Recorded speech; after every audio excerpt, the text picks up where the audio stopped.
का हिस्सा है। आज सब लोग जानते हैं कि देश, और सिर्फ देश ही नहीं बल्कि पूरी दुनिया किस परिस्थिति से गुजर रही है, क्या क्या मुश्किलों का सामना करना पड़ा है।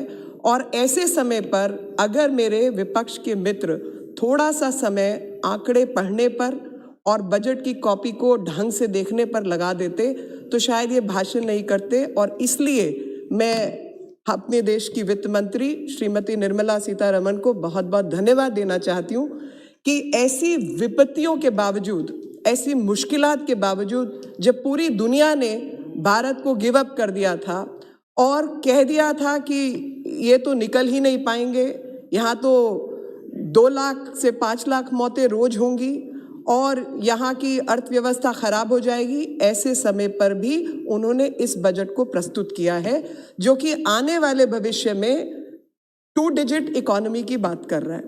तो मैं श्रीमती निर्मला सीतारमण जी को धन्यवाद देना चाहती हूँ और ऐसे ही समय पर मैं प्रधानमंत्री जी को भी याद करना चाहती हूँ कि जो उन्होंने इतने मुश्किल समय पर निर्णय लिया कि हमें लाइफ और लाइवलीहुड के बीच में चिंता करनी पड़ेगी और जब लाइफ बचेगी तो लाइवलीहुड खुद से बच जाएगी। So he focused on saving lives and when he saved lives, livelihood automatically saved, as we can see the details of the budget. जब डबल डिजिट ग्रोथ की बात होती है और इस डेकेड की बात होती है तो इस डेकेड का ये सबसे पहला बजट है और आने वाले भविष्य में क्या कुछ तब्दीली होगी, भारत किस तरफ जाएगा, वो पथ ये बजट निर्धारित करता है। कई चीज़ों में ये बजट पुराने बजट के मुकाबलों में फ़र्क है क्योंकि ये कोरोना काल का बजट है, कोरोना का 1 साल खराब होने के बाद का बजट है, जो कि 100 साल में स्पेनिश फ्लू के बाद एक ऐसा पेंडेमिक दुनिया में छाया, उस पेंडेमिक से निकालकर लाइवलीहुड्स को आगे बढ़ाने का बजट है। और इस बजट को अकेले नहीं देखते हुए अगर हम पिछले 6 साल 7 साल का काम देखें तो हमें अंतर समझ आ जाएगा और अंतर में ये भी समझ आएगा कि हर एक क्षेत्र के अंदर जो पैसा दिया गया है पहले के मुताबिक दुगना दिया गया है या दुगने से अधिक दिया गया है। मैं शुरुआत करना चाहती हूँ अध्यक्ष जी एक आकलन से जिसमें centre for disease dynamics and economic policy में कहा गया था कि इस देश के अंदर 18 करोड़ मामले सामने आएंगे और 1 करोड़ से अधिक लोगों की मृत्यु होगी। ऐसी भयानक दृष्टि पैदा की गई, ऐसी भयानक विकट स्थिति पैदा की गई और ये भी कहा गया MIT के अध्ययन के द्वारा कि कम से कम 2 से 5 लाख लोग रोज इस देश में मरेंगे। एक अर्थशास्त्री हैं डॉक्टर लक्ष्मी नारायण, उनकी भविष्यवाणी थी कि 50 से 70 लाख लोग हर दिन इससे इन्फेक्ट होंगे। So what the country went through, what the world went through was a bio warfare and as we can see that how some countries and some vested interest groups have chosen to use children, women and vulnerable people and weaponize them. We can see that. And when it comes to people like me and I have to start reading about economics and I have to rely my data and detail, I go to people like what people like Geeta Gopinath has said, what people who with economic background say.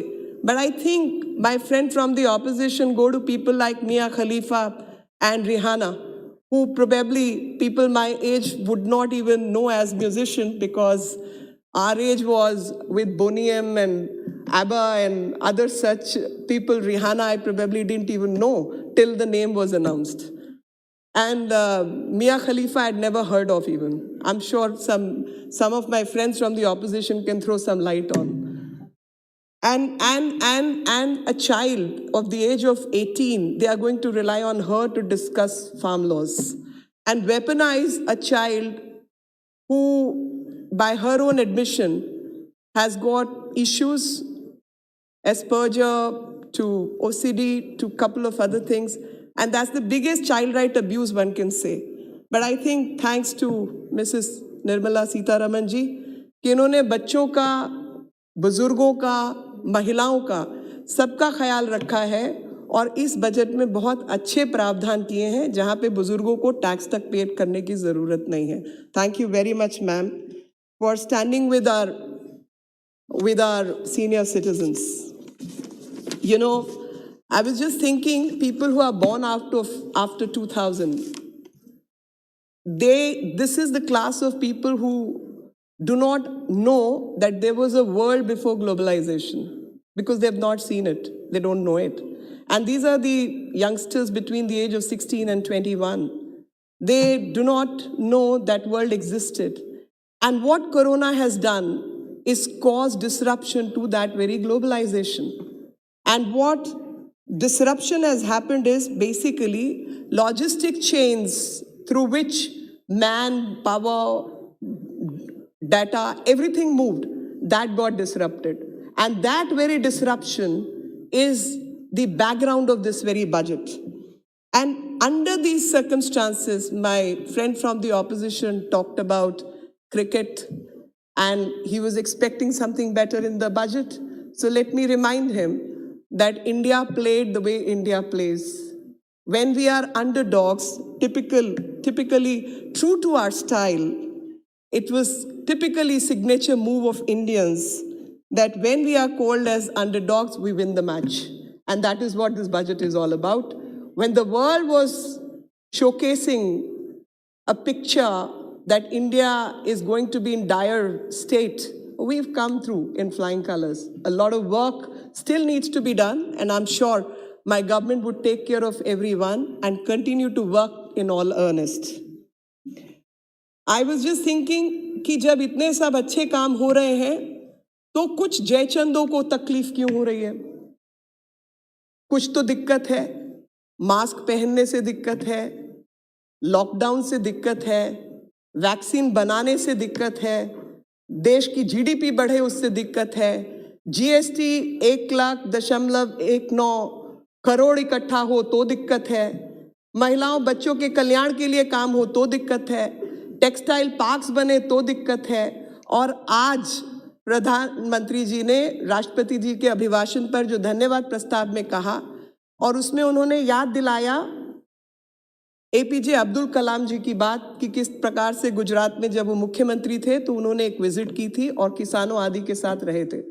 तो मैं भी इस बात को याद दिलाना चाहती हूँ कि एपीजे कलाम साहब का एक विजन था देश के प्रति, एक सोच थी, एक विचार था, और उस सोच और विचार में उन्होंने कहा था पूरा PURA, providing urban infrastructure and facilities to rural areas. And this is exactly what this government is doing.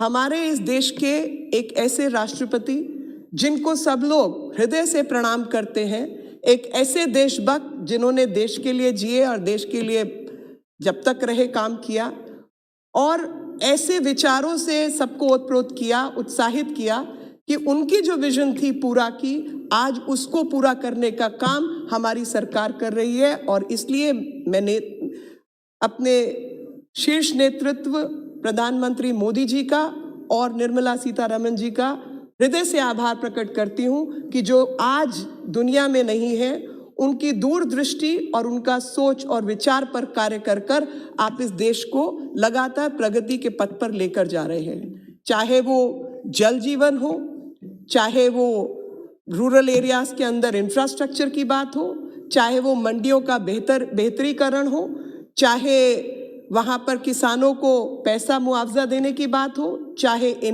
Insurance की बात हो, किसी भी प्रकार के काम में बिजली की बात हो, बिजली, पानी, मकान, पढ़ाई, हर चीज़ में रूरल इंफ्रास्ट्रक्चर को कैसे बेहतर किया जाए, उसी पर काम हमारी सरकार कर रही है और एपीजे कलाम साहब की पूरा विजन को पूरा करने का काम कर रही है. साथ ही मैं याद दिलाना चाहती हूँ WASH, WASH, water sanitation and hygiene. Water sanitation and hygiene पर अगर काम नहीं हुआ होता तो इस देश के अंदर 10 करोड़ शौचालय बनाने की ज़रूरत नहीं होती. हमने बनाए हैं क्योंकि इसकी कमी महसूस हुई, और जब तक वॉश जैसी चीज़ के ऊपर काम नहीं होगा, water and sanitation and hygiene के ऊपर, तो आप महिलाओं की बेहतरी MMR rate, child mortality rate और किसी भी प्रकार से आप मदद नहीं कर सकते। जब भी आप रूरल इंफ्रास्ट्रक्चर की बात करते हैं तो wash was something which was missing, and I am glad my government has taken this vision forward and worked, and especially I would say Swachh Bharat 1 was all about wash, and now it is time to lay down the foundation for Swachh Bharat 2, and I'm very, very sure we would still achieve our targets, and this time the focus happens to be Jal Jeevan Mission, and focus is that every household should get drinking water supply and tap water supply.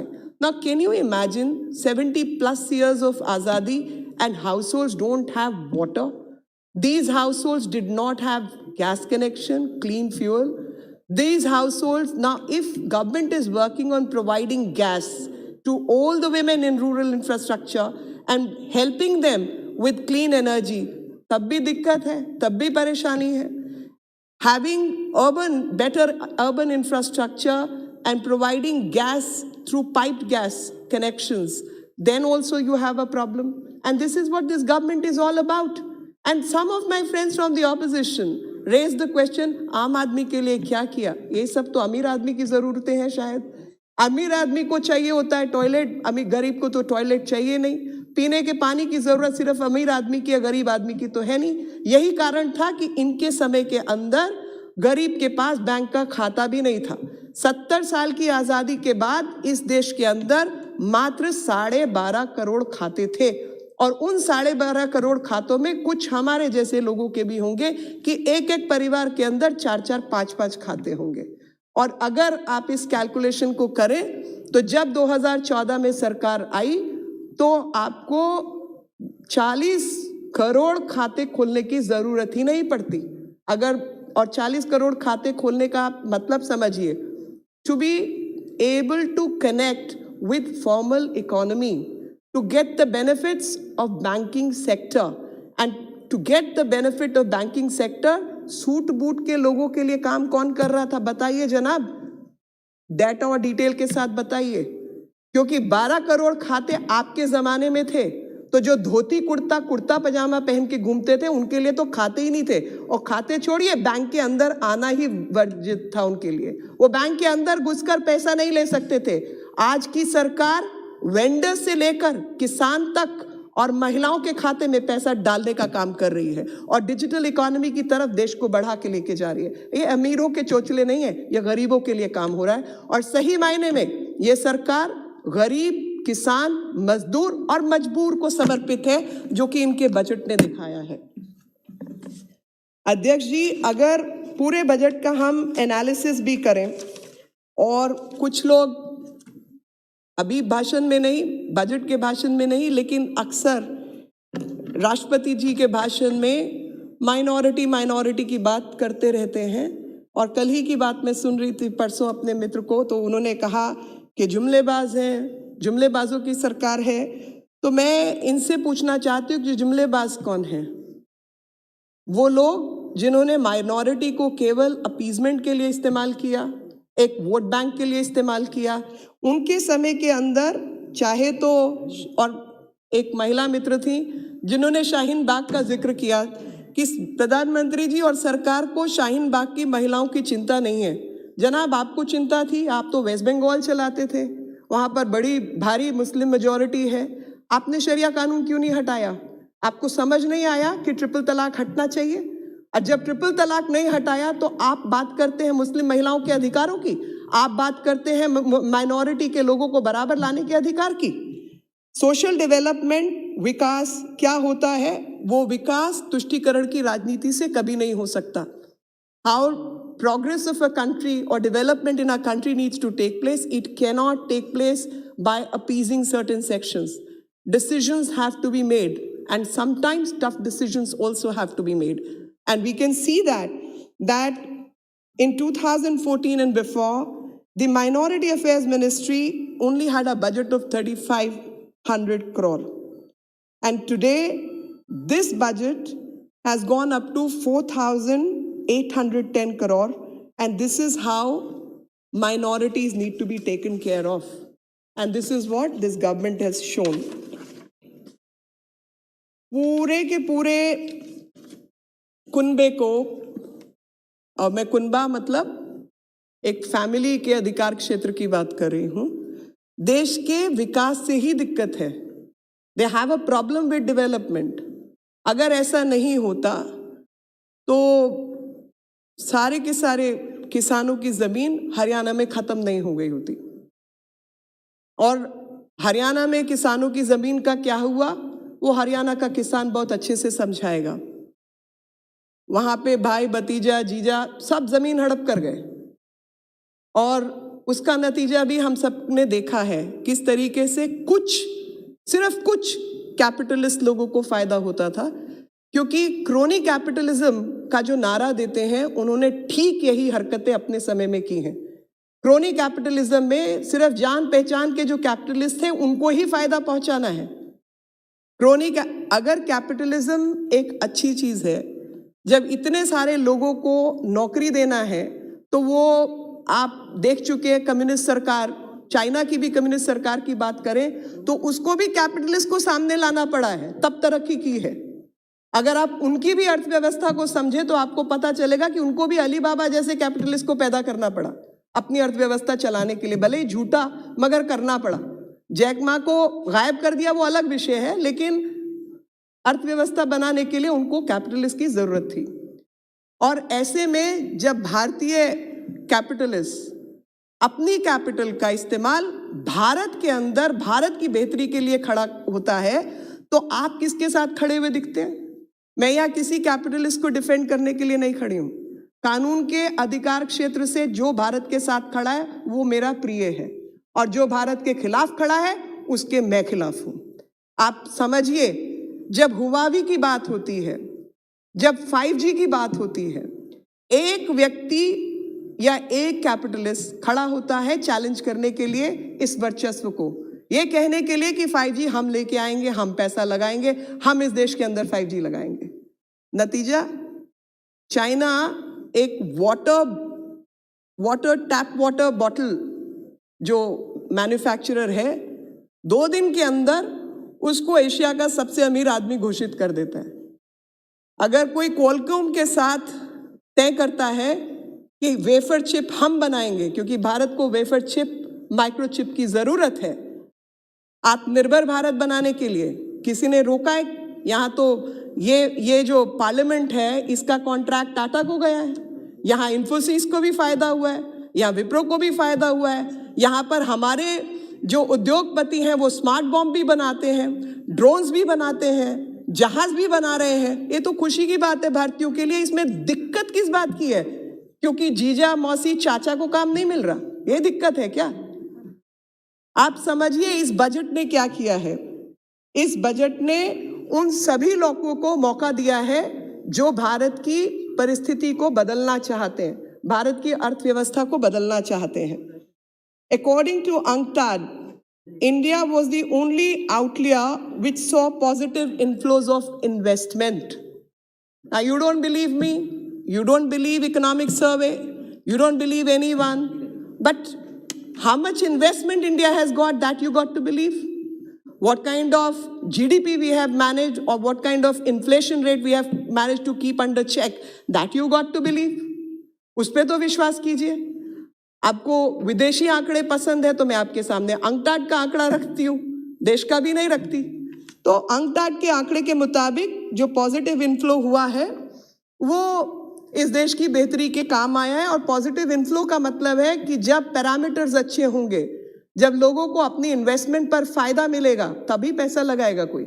Nobody is going to put their money in places where they are not going to make profit, as simple as that. That means we are doing something right. That means people have faith in us. My friend day before yesterday asked me, what about your friends? I said, these are my friends who are investing money in my country because they have faith, they have trust in the well-being of this country. I am quoting a former finance minister, Mr. P. Chidambaram. He said, the union budget of 2021 is a cruel blow to federalism, vengeful towards protesting farmers. It is laughable, and I'll tell you why, Dada. It is laughable because when he was the finance minister, the outlay for the agriculture ministry was just 17,000 crore. And today, under the leadership of Mrs. Sitharaman, it has gone up to 1,31,000 crore. I think somewhere the truth must prevail. You can't be so blind with your hatred that you start questioning even the right things. You did nothing. And that is for everyone to see. Now, there are some major changes which have happened. And that's why I call that this is a budget of change. This is the first budget of the decade. And this lays down the foundation for this decade. So IPOs, we all know what happened to PSUs. You all keep talking about Nehru, Nehru, Nehru. Now Nehru gave the foundation of PSUs. But what did you do after that? PSUs all became bankrupt. And PSUs a whole lot of them were not making profit. And they became a burden on Consolidated Fund of India. How long do you want to do that? Do you want to experiment with it in some way? Do you want to keep alive a dead matter? You've got to change. You got to introduce more life. You got to build some changes. And one of the changes get IPOs. Now, if IPOs are taken out by so many other private companies, and there is, please don't disturb. Please don't disturb. When you have the opportunity, say what you have to say. Listen, I don't want to react to leftists who have no clue of how economy works. And that's why you have shrunk in your numbers. Please address the chair. So basically, to make Atmanirbhar Bharat, PSUs need to be regrafted, redone. And that change, some which are not making profit, they need to be handled in a different way. Some with public money need to be brought into life. Some need to be shut down. So there's going to be a segregated policies. It cannot be paint everything with black brush. You have to do things right. And depending on the nuance, you have to handle it in a nuanced way. And that is what this government is trying to do. And you're questioning even that, and you have a problem with that. Now, obviously, if something has become a white elephant, you got to deal with it in that manner. Now, I feel there was bad management and also aggressive trade unionism, which destroyed a whole lot of our industry. And Dada is sitting here, so I will say 5,800 factories were shut down in Bengal.